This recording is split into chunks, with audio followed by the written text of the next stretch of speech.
Zamestnancom Dusla a spoločnosti Vucht veľmi chutia guláše. Už 10. krát sa stretli na súťaži vo varení gulášov a športovom dni. 19. septembra sa na futbalovom štadióne v Šali predstavilo 27 gulášových tímov.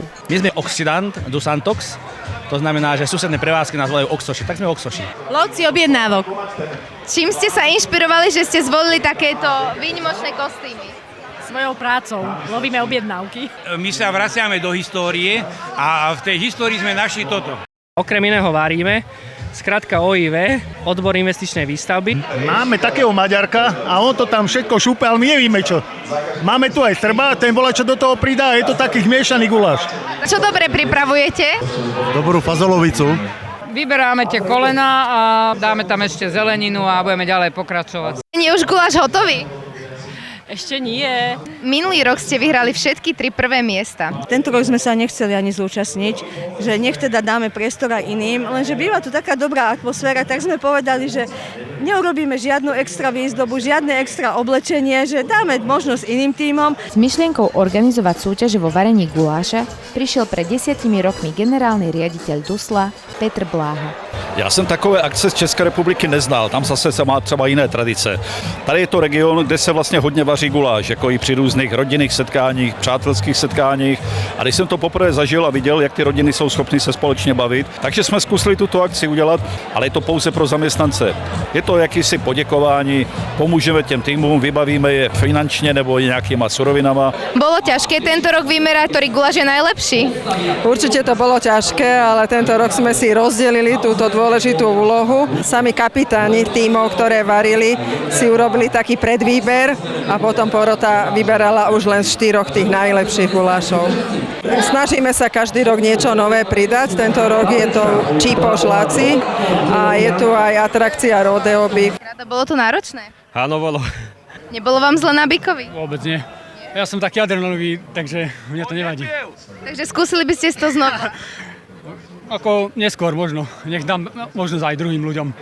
My sa voláme skúmalky, lebo sme laborantky u nás v Dusle v Šali a tak isto máme tematickú výzdobu na náš stôl na guláši.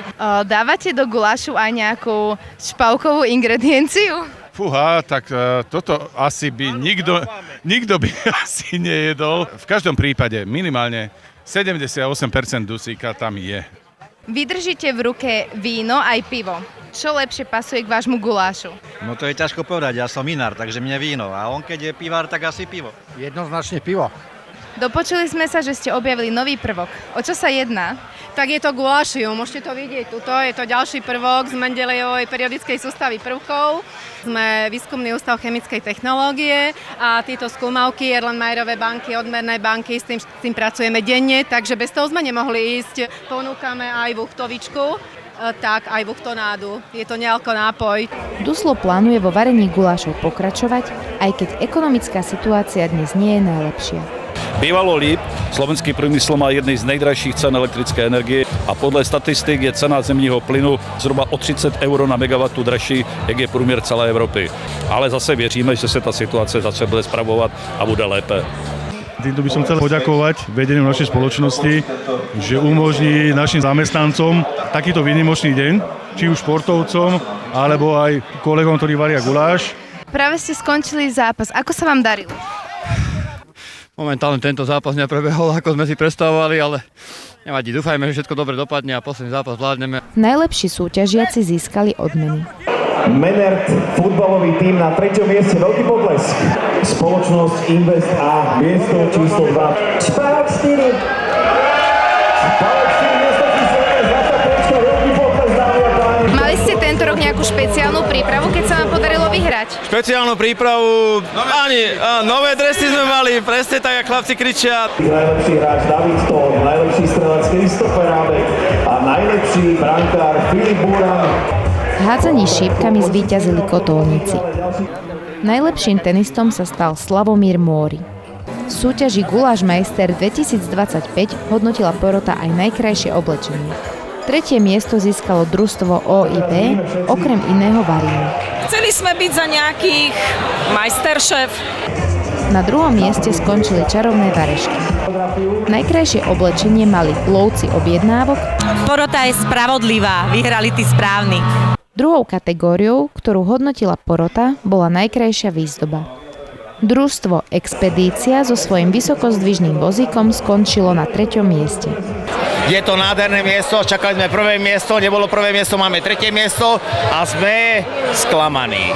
Druhé miesto si vybojovali skúmavky. Sme nadšení, lebo tak povedali sme si, že spravíme si tým gulášovi a keď sme skúmavky, tak spravíme aj také krásne ozdobenie. V kategórii najkrajšia výzdoba zvíťazil tým Chili. Veľmi sa tešíme z toho, lebo už niekoľko rokov sa snažíme a tentokrát sa nám to podarilo. V kategórii najlepší guláš získali 3. miesto členovia družstva Kuchtík Buchtík. Na 2. mieste skončili kuchári z družstva Elektroblesk. Veľmi spokojní sme. Guláš sme uvarili veľmi kvalitný, dobrý. Najlepšie porodcom chutil guláš, ktorý navarili Múdresovi. Prvýkrát za tých 10 rokov sa to podarilo, sme prví. Teším sa aj za všetkých našich v tíme. V stolnom futbale skončili na 3. mieste čpavkári. 2. miesto obsadili baličkári. Víťazmi súťaže v stolnom futbale sa stalo družstvo Red Devils. Som rád, že sa to podarilo, troška sa aj skvalitnili súperi. Tento rok je tu novinka, špeciálna súťaž Čipožláci. Aké špeciálne čili papričky ste si pripravili? By som povedal, také známe papričky som vybral, tabasco, habanero, ale špeciálne mám tu, ak sa tam súťažiaci dopracujú, aj najštiplavejšie papričky na svete, ako Trinidad Borga Scorpio, Carolina Reaper. Na prvom mieste už netrpezlivo čaká vedľa pódia Robert Krištof! Veľký potles, máme víťaza tohoročnej súťaže Není Chili, gratulujem ešte jedenkrát.